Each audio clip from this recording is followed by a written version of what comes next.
일부 시설들에 대한 방역 조치는 완화됐지만 5인 이상 모임 금지와 저녁 9시 이후 영업 제한 등 핵심 조치는 사실상 변화가 없습니다. 여전히 확산 위험 요인이 많고 방역 조치 완화로 자칫 유행이 재확산할 수 있다는 우려 때문입니다. 보도에 김민지 기자입니다.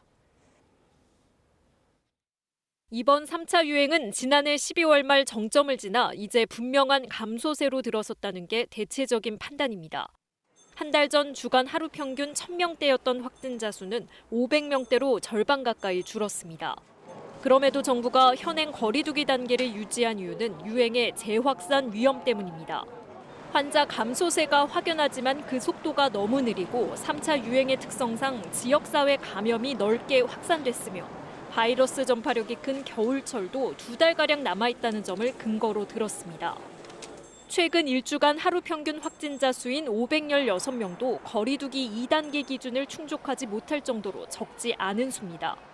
따라서 정부는 핵심 방역 조치인 5인 이상 사적 모임 금지와 저녁 9시 이후 영업 제한의 경우 연장에 불가피했다고 강조했습니다.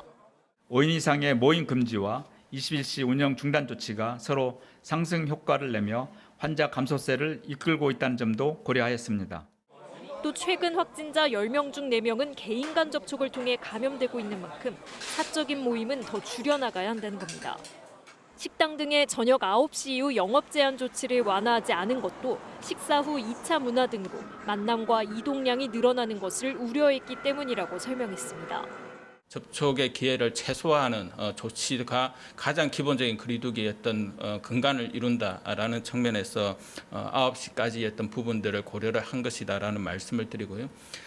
우리가 9시 이후에는 2차의 어떤 문화라든지 이런 부분들이 정부는 거리두기 단계 하향은 하루 평균 400명대로 줄어야 검토하겠다는 방침입니다.